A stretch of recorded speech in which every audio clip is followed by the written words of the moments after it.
Time for G5 playoff. It's Locked On Sunbelt.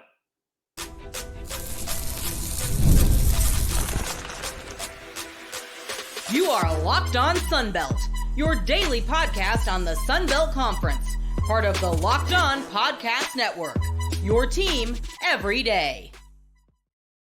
All right, Dave Schulz, Locked On Sunbelt, your team every day. Today's episode is brought to you by FanDuel. Make every moment more. Right now, new customers get $150 in bonus bets guaranteed.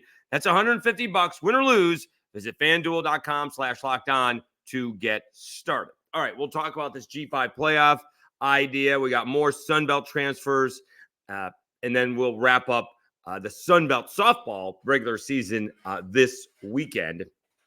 Seems like everything's pretty well set, and as we mentioned, it'll be a big upset if one of three teams doesn't win it. All right, so the G5 playoff was floated. It's been floated for a few years now, but it got some prominent news last week. I guess CBS's Dennis Dodd wrote something that Derek Dooley is trying to propose, which should end all conversations with that immediately.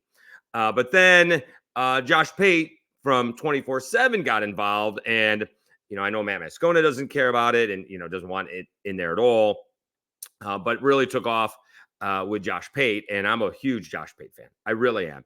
And to begin with, I'll say that he's right. I don't know a G5 school that thinks they can win a 3 or 4 team playoff. Don't know it. All right. I can even tell you, Dino Babers, formerly of Syracuse, said a handful of years ago, before we were talking about a playoff or anything along those lines, he's like, we at Syracuse, we can't compete with 3 games. We can't beat a Penn State, Michigan, and Alabama. We won't have enough depth. Maybe two, but definitely not 3.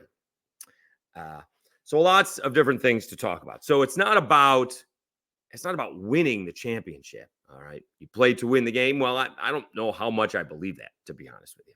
That's nice in theory, and it's a great Herm Edwards quote. But you can't sit there and tell me, well, I don't want 130 teams in a playoff because South Alabama and Alabama aren't playing the same sport, as if we got Major League Baseball and the Dodgers and the A's are playing the same sport, or the Rockies or the Yankees are playing the same sport, because one team is trying to win and the other team's kind of not. But it's not about winning a championship for the G5, right? I mean, you're trying to no one's going to care if, I don't know, Coastal Carolina beats Boise State. Yay? Raise a trophy? No. We remember Boise State beating Oklahoma. That's what we remember. We remember App State beating Michigan. And you can go all of, I don't know, is it even 700 days since Tulane beat the number 1 pick in the NFL draft last week, Caleb Williams. Although there was a typo with that. Someone found out that someone thought that USC actually beat Tulane. That's not what happened. At Tulane, they're going to talk about beating Caleb Williams and USC forever. Did they win a national championship? No. Does it matter? No. The other big thing about this is, don't kid yourself, and it's all walks of life. It doesn't matter if it's business, politics, sports, whatever it is. The people who have the money do not want to share the money. The people who have it don't want to give it up. However, there are reasons for these games. They are not to benefit the small school. The money is what allows it to happen, right? When LSU brings in ULM, or I don't know, a Georgia Southern, Georgia State as a sacrificial lamb, here's your $1.5 million. Now roll over and let us beat you. Well, that's so they get an easy win. And it's not only for the teams competing for national championships, but it's also for the teams to get that 6th and 7th wins to go to bowl games. And now we have a winning record. So we're going to pay to have a winning record because we really can't compete in our conference. What about the SEC? And maybe we'll get this down the road. They only play 8 ball games. Why is that? Against each other. Why is that? Well, because if they play more than that, there's a chance that they'll knock each other off. Heck, Georgia went undefeated last year in the regular season, but they didn't get to the playoff because they lost to Alabama in the SEC championship game. Also, it would eliminate some of those teams that get those 6-6 bowl games or 7-5 seasons, and now the coach has a winning year. I think Josh's metaphor, is that correct? Is not right when he says, well, why be on a 8-lane highway heading off a cliff? He wants to send the G5 to a 2-lane country road. It's just, no one's going to care. It's just not going to happen. And the other way, where you could maybe beat one team and probably get hammered the next day, the next week. Okay. So then we get people, like probably yourself and others, to complain about, well, it was a bad football game. As if a couple of years ago, Michigan, Georgia was anything great. We've seen Alabama roll. I seem to remember Clemson rolling Alabama. It happens. And so we're going to wait for whether it's a 12-team, 14-team, or 16-team playoff. And somewhere along the way, a G5 school is going to knock off a Power 5 school. They probably won't win 2 games. They probably won't win a national championship. And if you want to say they won't because a million out of a million times they won't, fine by me. They just want the chance to compete. But the Power 5 doesn't want the G5 there just in case a Tulane knocks off an SC. And that's money out of SC's pocket. They don't want to roll the dice. Also, they don't want to hear about it back at home. How did you lose to, the small, ritzy private school? Right? Again, and the funny part is the G5, but even Josh brought up, Washington State's not playing the same. It wasn't, who knows what they're doing now. But, Washington State's not on the same level as some of these other teams, right? Some of the middling Big Ten teams or ACC teams, right? Syracuse isn't playing the same level of football. Well, they may this year. But Syracuse for the last decade haven't been on the same level, maybe one year. But basically not on the same level as the other schools. But they're competing, right? I mean, the SEC and the Big Ten wanted to go their own way. They wanted to say, we'll just play against each other and it'll be a playoff. Someone realized that's probably not going to include enough of the country and the money's going to go away. It's all about the money. The people who have it don't want to share it. And they certainly don't want to give it to the group of 5. Don't think for a second that these, Power 5 schools are playing the G5 schools out of the goodness of their heart. They're giving them money to be, again, that sacrificial lamb just to get an extra win. And although the top teams like the Alabamas and the Georgias do it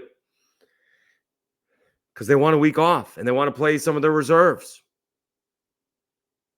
And they don't want to have the intensity of trying to, how to beat each other or, that next big opponent, right? Check out that Florida schedule.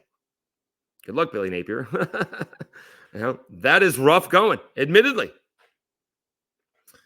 But I don't really want the G5 playoff because that's like being awarded a JV. That's a JV trophy, right? I mean, we know about North Dakota State because they've been doing it for so long, but no. Okay, they like it. But the G5 just wants to compete. I don't hear anybody talking about a G5 thinking that they can win. There's a lot of Power 5 teams that don't think they can win. But they just want a chance to compete. And I think that's all the G5 is looking for. And it will happen. Don't kid yourself. They're not going to win a national championship, but they'll knock off a Power 5 team. And it'll happen it wouldn't be surprising if it happened on a regular basis, but it'll happen every now and then. And that will be the G5's national championship. We won a game in the playoff. That's what they're looking to do. That's what I think. I don't think we need a G5 playoff. The G5 just want to compete with everybody else. They want a share of the money, and they will knock off a cocky or maybe injured Power 5 team from a conference championship. It will happen. Probably won't win a championship, but I don't think that's what the G5 wants. That's my take. All right, let's take a timeout. When we come back, we'll talk more Sunbelt transfers as spring practice is winding down. Some big-time players are apparently heading back into the portal. They were in it. They're out of it. They are back in it. Let me tell you about Gametime.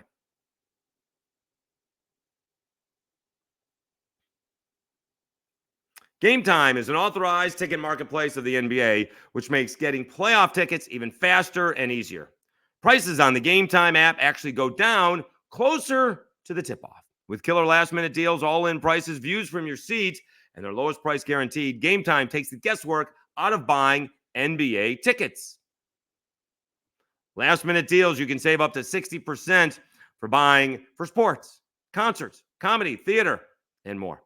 Flash deals. Save even more with exclusive in-app deals on select seats ahead of the game or the event. Plus, you get that all-in pricing. Toggling this feature shows the total up front with no surprise fees at checkout. And you got to love those panoramic views from your seat in the app before you buy. And Gametime ticket coverage, your purchase is covered with the most flexible customer service policy in the ticketing industry. Take out the guesswork of buying NBA tickets with Gametime. Download the Gametime app, create an account, and use code LOCKEDONCollege for $20 off your first purchase. Terms apply. Again, create an account and redeem code LOCKEDONCOLLEGE for $20 off. Download Gametime today. Last-minute tickets, lowest price, guaranteed. And FanDuel. It's playoff time in the NBA and NHL, and baseball's in full swing, and FanDuel is your place to bet on every game. Right now, new customers get $150 in bonus bets guaranteed. That's $150 win or lose. Bet on everything from slap shots to home runs to slam dunks, all on an app that is safe, secure, and easy to use. What are you waiting for? Visit FanDuel.com/lockedon and make your first bet an automatic win. FanDuel, America's #1 sportsbook.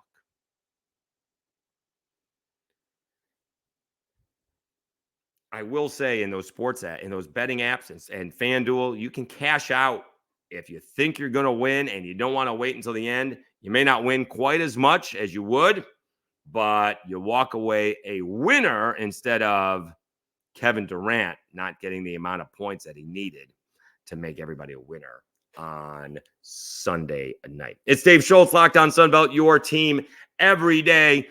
Let's talk some more Sunbelt transfers. And I would be interested to see. Jared Verse is the one that pops into my head as a big G5 guy, only because he went to SUNY Albany, and I'm a SUNY Oswego grad. When I graduated, I think SUNY Albany was Division III. They have moved up quickly, although I guess that's about 40 years. So I don't know how many G5 guys are transferring and being successful at the Power 5 level. I know, obviously, there have been a couple of Cajuns that transferred to Houston, including the quarterback, Zion Chris. But I think there's many more, such as, let me see if I get it right. Let me see here.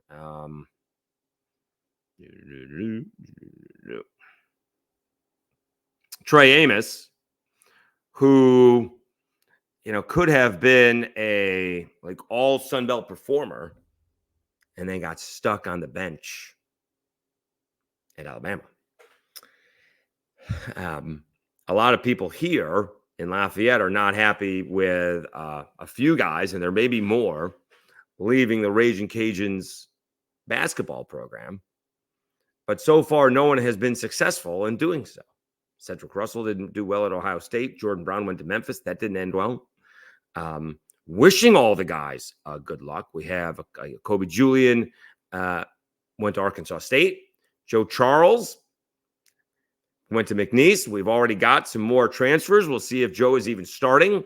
It is a roll of the dice when you do this. And so now, we kind of laugh, I guess is the thing, that ULM is bringing in all of these players, right? That if you saw the episode from last week that Brian Vincent said he had I thought he said 34, 37 transfers for spring. And he's still thinking he's going to bring in over 24 more, something along those lines. He was talking about 60 or more transfers. That is 3/4 of your scholarship rosters. My goodness. So, having said that, Aiden Huntington, 6 foot, 260-pound defensive tackle, went into the portal yesterday, and he has worked his way up. He went from Kent State to Monroe, and now he's looking like maybe he'll get paid. I don't know. I presume that's why he's going. He thinks he can get paid. The other part of that is you better sign the contract up front, because I'm told that these colleges or NIL collectives don't necessarily deliver on their promises. People are being offered 7 figures, and they're very lucky to get 6. Going back to Josh Pate, he's like, 6 figures isn't necessarily 6 figures, right? 200,000 is 6 figures. 750,000 is 6 figures, but there's a wide gap between those 2 figures. And so if you're Spartan to get 7 figures and you end up getting low 6, that is not great. Elsewhere in the portal, South Alabama has lost a couple of players. Am I already getting logged out of? It appears that way. Let's see here.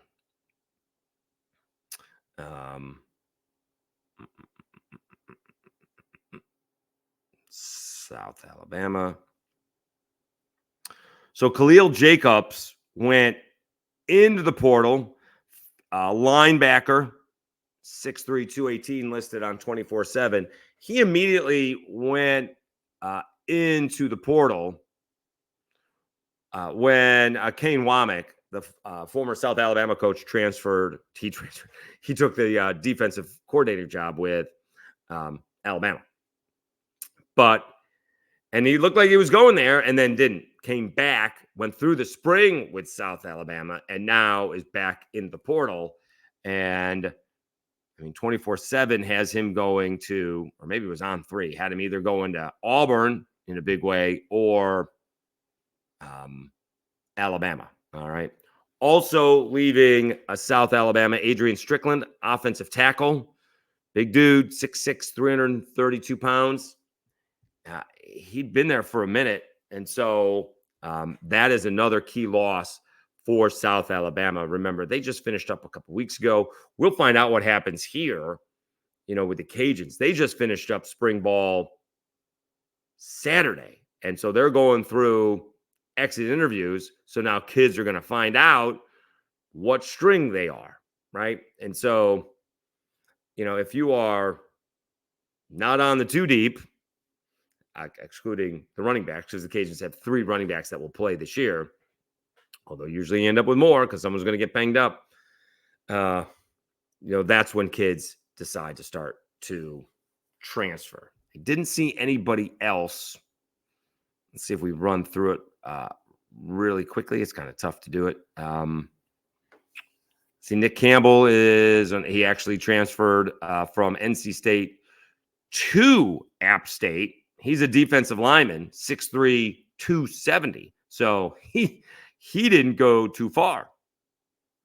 And, so he just did that on Monday. Let's see anybody else. Let's see here.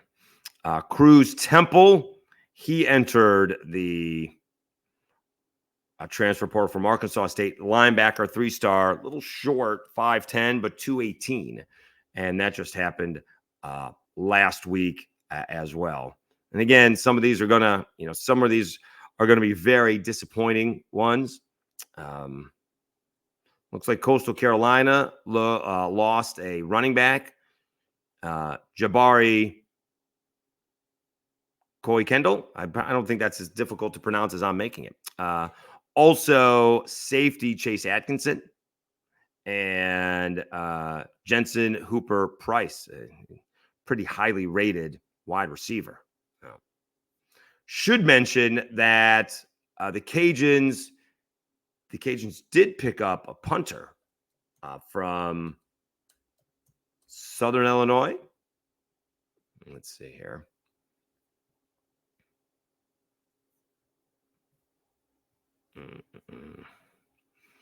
They did get a punter, which we were told they were going to get, not this specific guy. Nathan Torney, I think from Southern Illinois.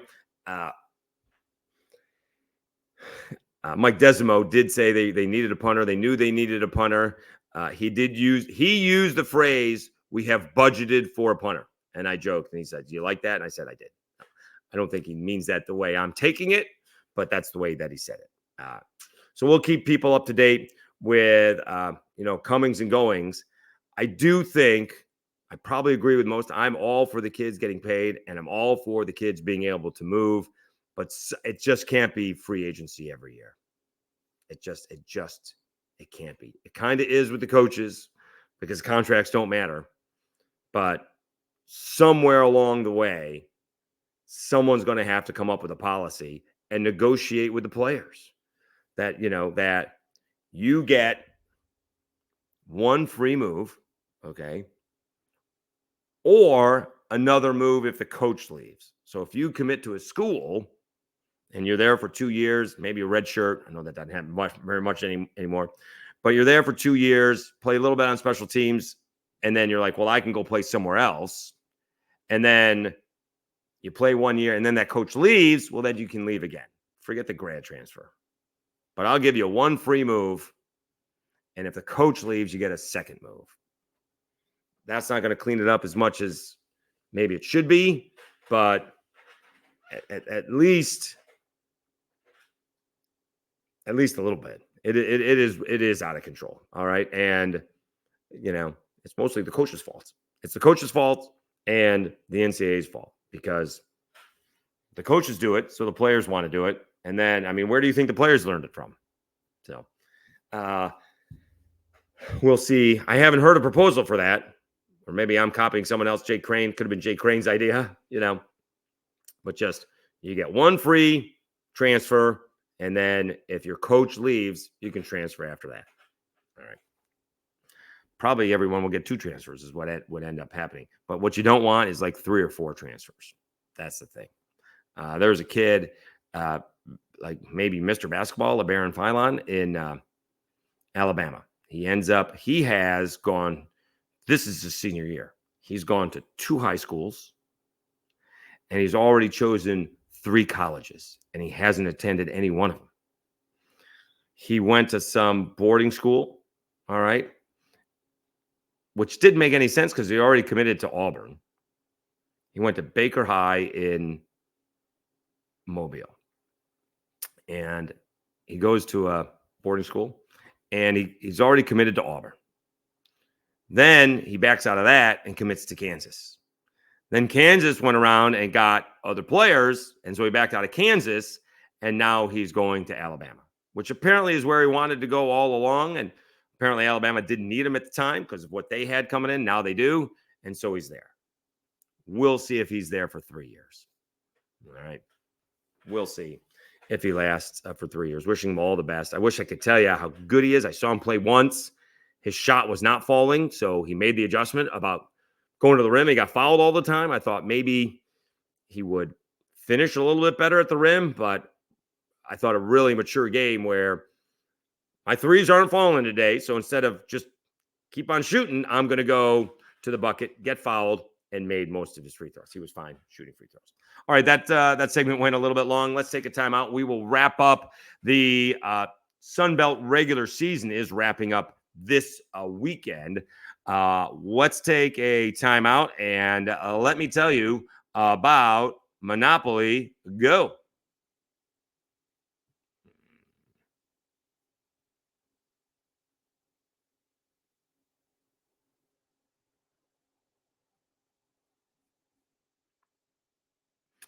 All right, game off. We got to pause right here to talk more about Monopoly Go. I know what you're saying. Flag on the play. You already talked about that. But there's just so much good stuff in this game. In Monopoly Go, you can team up with friends for timed tournaments where you work together to build up others' boards. The more you win together, the more awesome prizes you unlock, and there's so much to get. Unique stickers you can trade with friends to complete albums for big prizes. Cool new playing pieces to travel the boards with. Hilarious emojis for taunting friends when you smash their buildings or heist their vaults. Plus, Monopoly Go feels new and exciting every day with constantly changing tournaments and challenges. A ton include their own unique mini games, like digging for treasure or a robot pachinko machine. And there's always new timed events that help you win big, like massive multipliers for everything you win or rent frenzies. There's always something to discover in Monopoly Go. So get off the bench and go download it now for free on Google Play or the App Store. Game on.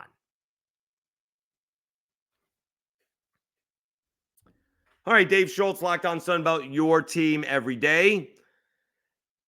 All right, so Sunbelt, the Cajuns win again. All right, 20-1 in the regular season. And again, I don't think we play it up. I don't think, probably because it's G5. They have won 88 straight Sunbelt series. That's insane. That is insanity. Texas State's had a really good season. They're 15-6. They lost to the Cajuns this year. Did they win every other series? I don't know.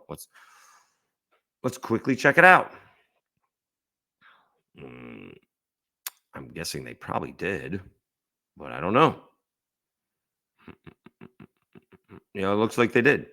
They won every other series. They lost. Let's see here. So they got 6 losses. They lost to JMU. They lost once to South Alabama. They lost 1 to Troy. They lost 2 to the Cajuns. That's 5. And they lost 1 to Southern Miss. But that's not a year winning every series. Did South Alabama win every other series except the Cajuns? They've had a good season. Let's see here. They lost 1 to Troy. They have 7 losses. They lost 1 to Troy, lost 1 to Georgia Southern. We know they lost 3 to the Cajuns, and they actually lost to Texas State. So they lost 2 out of 3 to Texas State. So they've lost 2 series. Cajuns haven't lost a series since the streak started in 2013. Whew. And unlike baseball, it'll be one of those 3 teams. I would tell you it's most likely going to be the Cajuns. Probably a heavy favorite, but I would not be surprised if it was Texas State or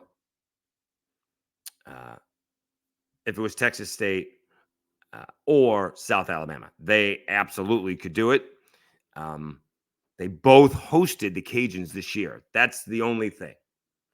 They both hosted the Cajuns this year. This was their best shot in doing it. Cajuns swept South Alabama, and the Cajuns took 2 out of 3 from Texas State. So we'll see if there is anything going on there. So it sort of is the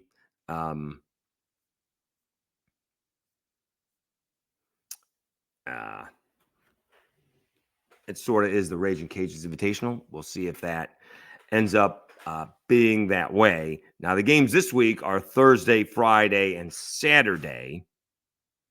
And again, none of this really matters, right? South Alabama is at home, Texas State is at home, and the Cajuns are at home.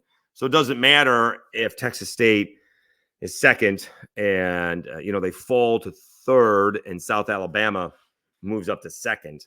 The NCAA, in all their weirdness, it makes a big deal about, like the host team doesn't become the home team every game. I don't understand that. I appreciate that. I think Texas State will get to determine when they play as the host the first game, and then we go from there. But the Cajuns should be the home team in every game that they play because they're the number 1 seed. I fully believe the only sport that truly has a home field advantage is softball and baseball. The road team comes up, and if they don't score, the home team can win the ball game, and the road team doesn't get the ball back. That is home field advantage. Period. End of story. I don't know why the NCAA does it. It does it at Sun Belt Conference tournaments, or conference tournaments. They'll do it in regionals, super regionals. It is stupid. We're not being fair. No. Fair has nothing to do with it. They're the number one seed. They earned it. It doesn't have to be fair. No, I don't know why they do that. So we'll see. I presume, again, it'll be the Cajuns, Texas State, or South Alabama winning the conference tournament. All three of them are probably going to get into the NCAA. So the Sun Belt is going to be well represented. I guess if someone comes out of nowhere, I guess that could be Troy. Let me see. Coastal is 12-9. Troy is 12-9. James Madison 11-10. I would doubt it, but again, I think the Cajuns, Texas State, and South Alabama will all be in the NCAA tournament. And right now, everyone's, at least around here, trying to figure out, are the Cajuns going to host? Can they avoid going to Baton Rouge for a regional? Super regional would be a lot of fun. All right, that would be fun. All right, we went a little bit long. We'll see how the show plays out. I don't want a G5 playoff. No one thinks the G5 can win a championship. I don't think so. Outside of, I forgot, Coastal Carolina won a championship. And let me see. My memory serves me right. They went into LSU, didn't beat them once. They beat them twice. Like Alex Lang and Jared Poche. Jared Poche is only the winningest pitcher in LSU history. Just those two guys. And then I think they beat, let's see, in the College World Series, those slackers like Florida, TCU, and Texas Tech. And then Arizona. Oops. But baseball's different. Baseball's different. Is that the aberration? Absolutely. Is that the exception? You bet. And, baseball is a lot more to do with pitching than, the physicalness of, we've been through that with Gary Gilmore, than with football or even basketball. But it's really not about winning at the FBS level. It's competing. And somewhere along the way, a G5 school will knock off a Power 5 school. And for as far as I'm concerned, and probably as far as they're concerned, that's going to be their national championship. So it is what it is. All right. Thanks for tuning in. Remember, no midweek games. So we got to wait for the weekend. Still working on more football coaches. See if we put out the Sunbelt signal to our guy, Barry McKnight, to preview this great Cajuns Troy matchup that's coming up this weekend. Somewhere along the way, we got to do that for the end of the week. All right, it is Locked On Sunbelt. I'm your host, Dave Schulz. Thanks very much for tuning in. Thanks for subscribing. Over 1,200 subscribers. Fantastic. We will hopefully continue to add more as we go along. Thank you so much. Have a great Wednesday, everybody.